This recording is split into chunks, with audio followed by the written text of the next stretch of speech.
Hi, this is Phil Kerner, the Tool and Die Guy, and a little bit of a different background for me today.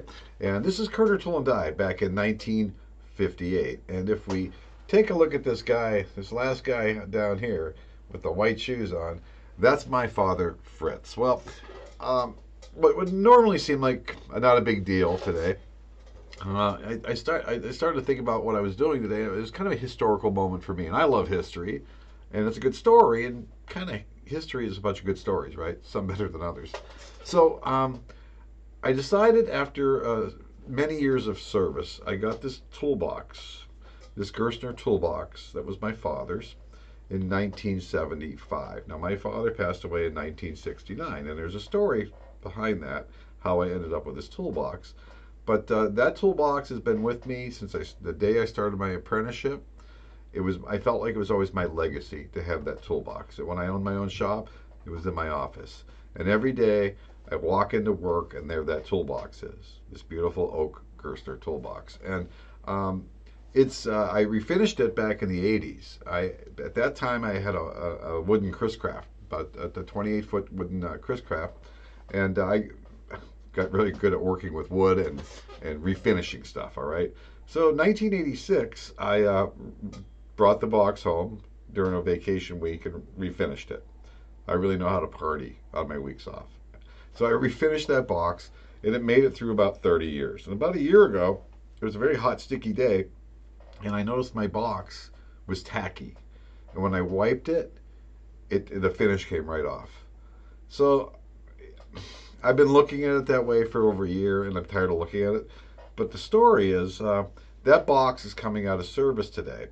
Now, that was my father's box, okay? And I took another one of my father's boxes that I got from my brother Fred when he passed away a few years ago, and I just exchanged them at work, did the whole switch over.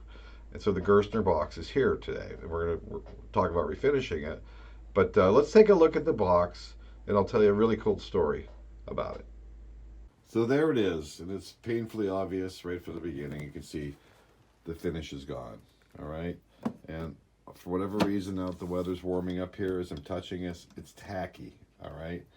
So a couple things about this box. This has got this very unique line here. It's always been there. And it's oak, and that's obviously some sort of a wormhole or something, but every drawer still one finger. So let's put this box somewhere at around 1950. 70 years of beautiful service. And Gerstner, I gotta hand it to you. This is just amazing still. So these are fun to refinish. I do about an 80% refinish on this stuff. I'm not gonna drill these rivets out. May replace these because they're screwed in. I can buff a lot of this out. The trick is just to make this thing, get rid of this dirt in the corner and take care of everything here. But again, one finger. And it doesn't matter how full those drawers are, one finger. Beautiful piece of work, but you can tell it's ready, okay?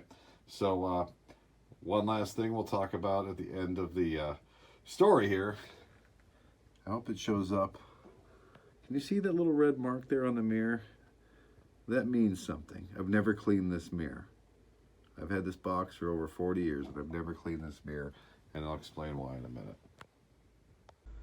So as you can see, it's in need of a nice refinish. The nice part about working on Gerstner boxes, they just they're built so well. They're just a joy to work on. So what we're going to do is strip that thing down. I still got the Formby's furniture stripper that I probably had when I either owned my wooden boat 5 years ago, or did this toolbox, okay? So we're going to strip it down, okay?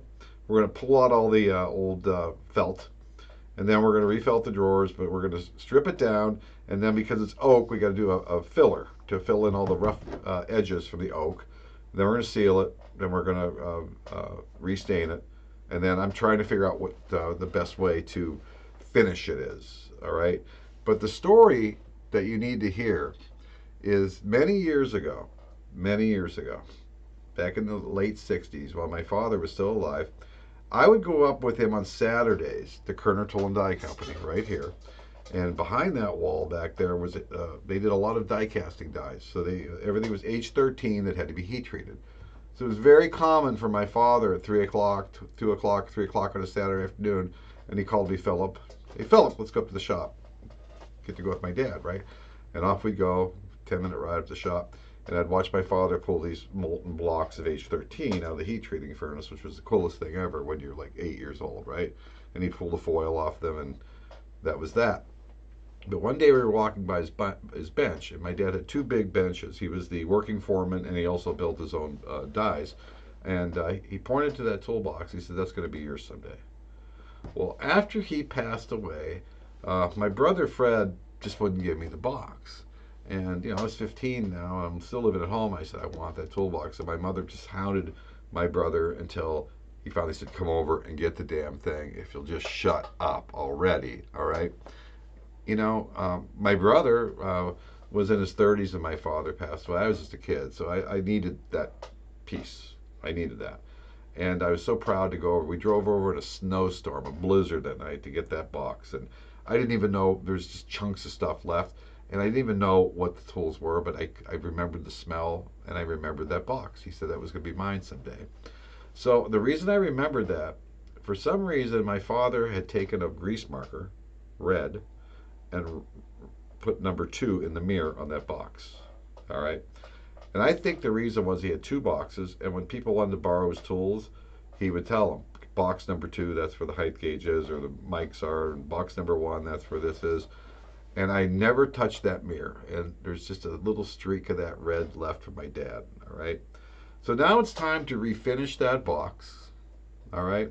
And it'll never see another manufacturing event venue again. All right. I'm winding down here and pushing towards retirement. And after I do a beautiful job refinishing, it's time to go to one of my kids. And they're going to get a family heirloom. I'll put some cool, you know what I was going to say there, some cool things in there for them to enjoy, not to overwhelm them. They don't need a bunch of tool and die making tools. But this is the last stop. This is the last stop for that beautiful box that has literally seen millions of dollars in tooling and parts pass its way. Probably, I'm going to guess that box is between 1948 and 1955, so let's just call it 1950. So that box has had many years of service. This will be the second refinishing, and that's it. It's going to get retired. Kind of sad, but kind of cool. It did its job. It did a great job. And the other box is cool. It's a Gerstner. But this one has a beautiful worms mark in the front. It's got that honey gold look to it. It's just an amazing box, and probably it means so much to me because it's been with me every step of the way. So it's time for a new chapter in my Gerstner box, and that's my story from here. I'm Phil Kerner, the Tool and Die Guy, and if you've never seen my stuff, just visit thetoolanddieguy.com. There's more like this. There's 350 training videos. There's lots of vintage stuff to buy for your man cave, cool stuff. So I hope you enjoyed that story, and we'll see you on the next video.